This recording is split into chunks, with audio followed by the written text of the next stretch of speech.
Everyone. So the Lakers are set to take on the Denver Nuggets for a 7-game series. And I am very confident that the Lakers are very likely going to win this series. I need to still go through everything. I will have my prediction video leading into the game very likely tomorrow at some point. But as of right now, what I want to talk about is a big advantage that the Lakers have. And outside of the defense is the biggest advantage that the Lakers have because Denver does not have a very good defense. Denver is holding teams to 112 points per game average, and they haven't played very good offensive teams, right? Like Minnesota struggles at times offensively. The Phoenix Suns are basically Devin Booker and Kevin Durant. Lakers played a high-powered offense in Golden State. And yes, Memphis, not a great offensive team, but they were a team that put up numbers in the regular season. Lakers are holding teams to about 105, just under 106 points per game. So there's a huge difference there. But beyond the defense, the biggest thing that the Lakers have an advantage over Denver is their rim pressure. Nuggets are not a good rim protecting team. Not at all. In comparison, the Lakers are a -7.5, almost 8 points better than team average. So what that means essentially is that let's say a team scores 100 points at the rim a game, the Lakers are holding teams to almost 92 points per game. In comparison for Denver, they are a plus 2.8, almost 3 points better. So what that means is that, let's say, again, a team scores 100 points in the paint or at the rim, that team is scoring 103 points. See the difference? See the comparison? And so much like we saw in the Warriors series, the big advantage the Lakers had was the points in the paint and getting to the rim essentially at will. The Lakers had a very easy time scoring the basketball. Even games that they lost, it was like this back and forth game. Lakers were just getting much easier shots. The Warriors were just hitting and knocking down everything. It's a big difference, right? Where Denver, you have the same benefits, but you also don't have the threat. Denver can knock down the three ball. Don't get me wrong, but they're not the Warriors in that regard. But this again, as I said in the Warriors series, this is going to be a guard-driven matchup. Dennis Schroeder, D'Angelo Russell, Austin Reeves, Lonnie Walker, all of these guys are going to be massive for the Lakers because they're basically going to have a free path to the rim all game. And all of those guys have the ability to put the ball on the deck and get to the basket. Dennis Schroeder is great at it, brilliant at it. D'Lo is great and brilliant at it. Austin Reeves has had a world of success at that, right? All of these guys are more than capable of putting the ball on the deck. Lonnie Walker, I left him out just now. He's a guy, high flyer, that could just take you off the dribble and get right to the basket. This should be almost a layup line based on the numbers for the Lakers. I want to see them be physical. I want to see them be aggressive. I want to see them attack the rim because Denver does not have any rim protection. They're not going to be able to stop the Lakers from getting to their spots and getting looks at the basket. And so this is a real advantage because it just means that the Lakers are going to get very easy looks. The Lakers are very good at the interior defense. Even without Anthony Davis, they are very good in the interior defense. Now, they obviously don't have the rim protection at times, but they are still holding teams to a solid average, even when Anthony Davis is out. Anthony Davis is going to play a huge bulk of this. Mo Bamba is supposed to be ready for this series, so if he does, that'll give you at least some rim protection. Although I'm not super high on Mo Bamba this series, I do think this is a series that maybe he could get a little burn. But my point is that the Lakers are very good at keeping teams from just going off inside. And you saw that in the Warriors series. We're going to live with the Warriors shooting 40 or 50 threes a game. That's what we're going to give them. And we're going to trust that they're not going to be able to score enough to beat us 4 times. And the Lakers were right, and they got it done, and the Warriors were not able to beat them 4 times. The Lakers are very likely going to do the same thing to Denver.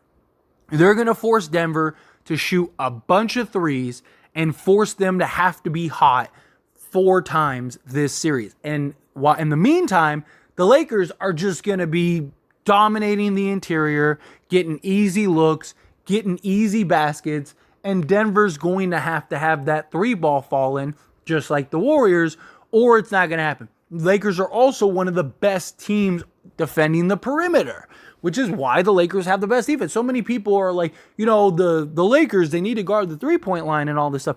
The Lakers are the best in the league at that.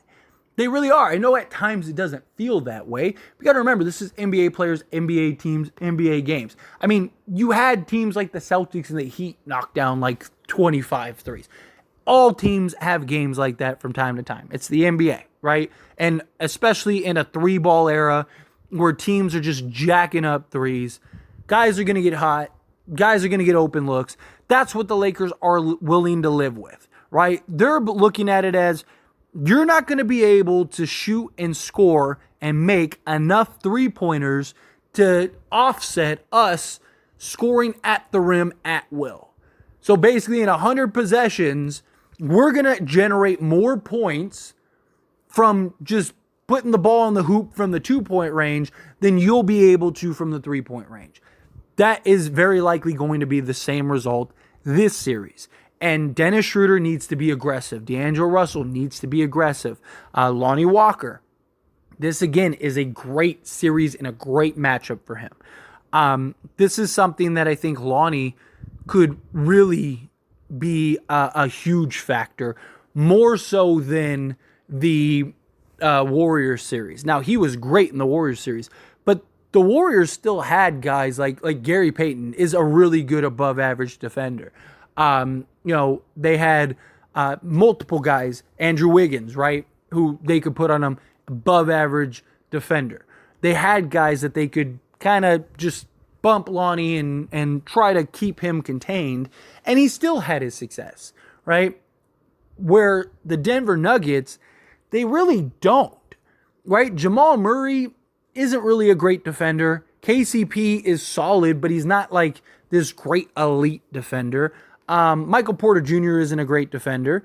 And then Bruce Brown isn't a great defender. So you're talking about guys that shouldn't be able to contain our guards. Lonnie Walker should be able to get what he wants to get when he wants to get it and should be a huge factor. Austin Reeves seems to have really found his flow, right? He really seems to have found his consistency in his area, and he's a guy that can get to his spots, elevate, draw contact, fight through the contact, whatever. And again, I don't see guys like KCP, Michael Porter Jr., Bruce Brown. I don't see them being able to defend Austin Reeves, Lonnie Walker, Dennis Schroeder, because again, none of these guys are great elite defensive guys. Some of you might be thinking, no, KCP and Bruce Brown and Michael Porter Jr., they are good defenders. They are great defenders.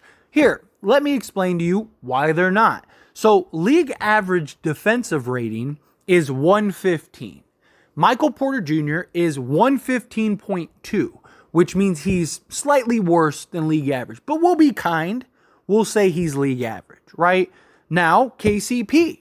KCP is, again, league average is 115. He is at 114.7 this year. He has a 114.7. So he is right around league average, slightly better. And then Bruce Brown, who is actually their best defender based on defensive rating, but he is at a 114. So again, 115 is average. He's a point better than league average. So they shouldn't be able to stop our guards. Denver has nobody that can prevent the Lakers from getting whatever they want and getting to the basket at will. Austin Reeves should get to his spots. Lonnie Walker should get to his spots. D'Angelo Russell should get to his spots. You also have LeBron James, who can apply a ton of rim pressure.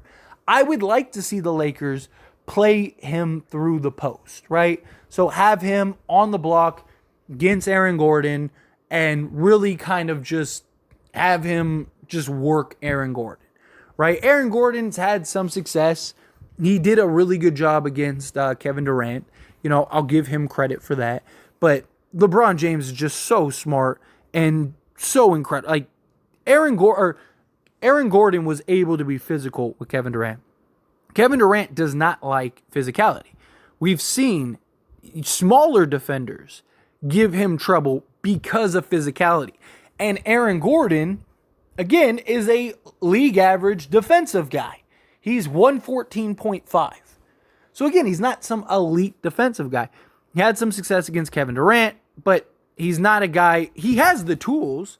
He has the size, the length, the athleticism, all of that to be a good defender, but he's around league average. Everybody on Denver is at league average or worse than league average. So the Lakers, I would like to see them run some sets through LeBron James in the post, let him make decisions, and let him put pressure on the rim. Same thing with Anthony Davis.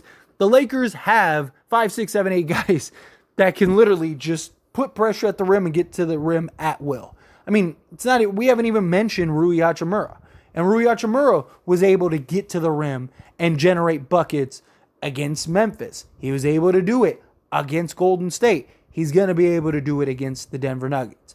The Lakers' biggest advantage is rim pressure this series. So I want to see them, again, not settle. If you're open, you're wide open, take the three. Shoot the three ball. Especially if it's, D'Lo or Reeves or Lonnie. Shoot the three. But I don't want them to as long as the Lakers don't fall in love with the three and don't get carried away and just keep being aggressive and attacking the rim, they don't have, again, Denver doesn't have a Draymond Green. They don't have a Kevon Looney. Like, those guys are very physical, very aggressive, fight for everybody. Like, the Lakers aren't going to have to worry about that. Jokic is a great rebounder, don't get me wrong, and he's, 5'11", so he's going to be a handful, without a doubt. But outside of him, the Lakers should be able to get whatever they want. But anyway, as always, this is a discussion, so I pass the question on to you. Let me know your thoughts and opinions down in the comments below. Do you agree with me, disagree with me, however you feel, whatever your thoughts are? Love to hear it. Let me know.